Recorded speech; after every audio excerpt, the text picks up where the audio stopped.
আসসালামু আলাইকুম। Hi hello everyone, সবাই কেমন আছেন? পেট কেয়ার বিডির পক্ষ থেকে সকলকে জানাই অভিনন্দন। আজ আপনাদের কিছু কথা বলবো। আর অ্যাকচুয়ালি আমি বলবো না, সাব্বির আহমেদ ভাইয়া বলবেন। তেনার ইউটিউব চ্যানেল থেকে আমি আপনাদেরকে তেনার কথাগুলো শোনাতে যাচ্ছি। ধরনের ব্যবসা ফাঁদা, মানুষের ধর্মীয় বিশ্বাসের সুযোগ নিয়ে বিভিন্ন ধরনের ব্যবসা ফাঁদা বা প্রতারণা করার ঘটনা অহরহই ঘটে। এখন আমাদের এই অনলাইন যুগে এসে এই ঘটনা আরো বেড়ে গেছে কয়েক গুণ। আপনারা অনেকেই আমাকে একটা বিড়াল এবং কুকুরের লালা পরীক্ষা করার ভিডিও পাঠিয়েছেন এবং জানতে চেয়েছেন এই ভিডিওর সত্যতা আসলে কতখানি। তো আসেন দেখি এই ভিডিওতে কি দেখানো হলো। একজন মানুষকে দেখা যাচ্ছে সে একটা স্লাইডে করে কুকুরের লালা নিচ্ছে সরাসরি কুকুরের মুখ থেকে, তারপর সেটা সে মাইক্রোস্কোপে দেখছে।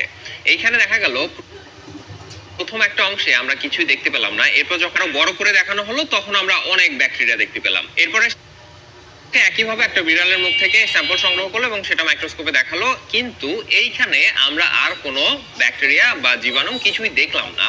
এই ভিডিওটা অনেকগুলো জায়গা থেকে শেয়ার করা হয়েছে এবং একইভাবে সবাই একই রকম ক্যাপশন দিচ্ছে যে বিড়ালের মুখে জীবাণু নেই, তাই বিড়াল পবিত্র প্রাণী। কিন্তু বাস্তবে আর কুকুর বিড়ালের মুখে যে সমস্ত ব্যাকটেরিয়া থাকে তাদেরকে বলা হয় ক্যাপনোসাইটোফাগা, এবং এদেরও অনেক অনেক গুরুত্বপূর্ণ কাজ আছে এই কুকুর বিড়ালের শরীরে। আপনারা যদি একটু ভালো মতো খেয়াল করতেন আপনারা নিজেই বুঝতে পারতেন যে উনি এখানে কি ঘটনা ঘটিয়েছে। আসেন দেখাই দিই। প্রথমে যখন কুকুরের মুখের লালা দেখানো হচ্ছিল, প্রথম স্টেপে কিন্তু যেই ম্যাগনিফিকেশন বড় করে দেখালেন, যেটা উনি বিড়ালের ক্ষেত্রে বড় করে দেখালেন না। তাইলে যদি যতখানি বিবর্ধিত করা দরকার ব্যাকটেরিয়া দেখার জন্য, ব্যাকটেরিয়া তো আর চাইলেই দেখা যাবে না, মাইক্রোস্কোপের নিচে নিলেই তো আর ব্যাকটেরিয়া দেখা যাবে না। বিড়ালের ক্ষেত্রে ব্যাকটেরিয়া থাকে, সেইটার উপর অনেক অনেক গবেষণা আগেও হয়েছে, এখনো হচ্ছে। আপনারা চাইলে এটা গুগলও করতে পারতেন। সিডিসির ওয়েব পেজেই এই বিড়াল বা কুকুরের লালায় যে জীবাণু থাকে এটা মানুষের জন্য ক্ষতিকর কিনা বক্সের যে রেফারেন্স আছে সেই রেফারেন্সে চলে গেলেই পেয়ে যাবেন। এখন আপনি যদি এই বিড়ালের ভিডিওর মতো ভিডিও ছড়িয়ে বেড়ান, মানুষের মধ্যে একটা নেগেটিভ ধারণা তৈরি হবে। তখন আমি যদি শক্ত প্রমাণ সহ কোনো ভিডিও তৈরি করি, সেটাও তারা দেখার আগ্রহ বোধ করবে না। তাহলে বোঝা যাচ্ছে যে এই ধরনের ভিডিও বিভিন্ন হাদিস জুড়ে দিয়ে শেয়ার করার মধ্যে উল্টো আপনি আরো ইসলামের ক্ষতি করছেন। এখন কথা হচ্ছে, তাহলে আপনি বুঝবেন কিভাবে যে কোন ভিডিওটা আসলে সত্য, কোন ভিডিওটা আসলে সত্য না? এটা তো একজন সাধারণ মানুষের ক্ষেত্রে বোঝাটা মুশকিল, তাই না? প্রথমত হচ্ছে, আপনি যেই ভিডিওটা শেয়ার করছেন সেই ভিডিওর মালিক কি ওই পেজ কিনা এটা বোঝাটা খুবই সহজ। জাস্ট ওদের পেজে ঢুকবেন, দেখবেন যে ওরা কি এই ধরনের ভিডিও বানায় কিনা। যদি না বানায় থাকে তাহলে অবশ্যই এটা সে কোনো জায়গা থেকে নিয়ে এসে তার পেজে আপলোড করেছে। এইটা বা ভাইরাল হয়ে যাওয়ার চান্স থাকে, এইগুলো তারা তাদের পেজে আপলোড করে, এতে করে তাদের পেজ প্রমোট হয়। এদেরকে জিজ্ঞেস করলে বলবো যে ভাই আমরা আসলে মানুষকে জানানোর জন্যই এটা আমাদের পেজে আপলোড করেছি। আরে ভাই, মানুষকে জানানোর জন্য তো আপনার শেয়ার অপশন আছেই, সবগুলো সোশ্যাল মিডিয়াতে শেয়ার অপশন আছে। এইটা দেওয়ার উদ্দেশ্য তো এইটা। আরেকটা অপশন হচ্ছে কোনো তথ্য যাচাই করার জন্য আপনারা গুগল করতে পারেন।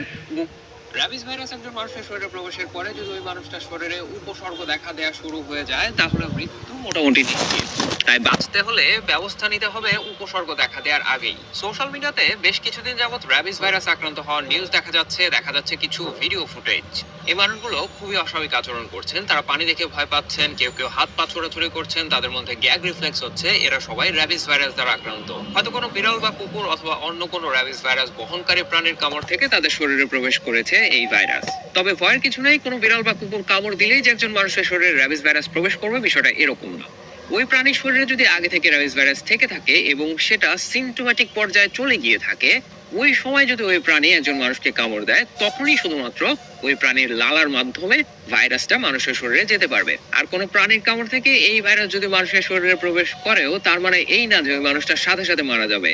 এই ভাইরাস শরীরে প্রবেশ করার পরে বেশ কয়েকদিন সময় লাগে এদের রেপ্লিকেট করে উপসর্গ দেখা দিতে। তবে উপসর্গ দেখা দেওয়া যদি শুরু হয়ে যায় তখন আর বেঁচে ফেরার কোনো পথ থাকে না। এই ভিডিওতে আমরা জানবো র্যাবিস ভাইরাস মানুষের শরীরে প্রবেশ করার পরে কি কি ঘটনা ঘটে, আর এই ভাইরাস থেকে নিজেকে এবং আপনার পরিবারকে সুরক্ষিত রাখতে হলে আপনাকে কি করতে হবে। এই ভাইরাস ছড়ানোর প্রধান মাধ্যম হচ্ছে আক্রান্ত প্রাণীর লালা।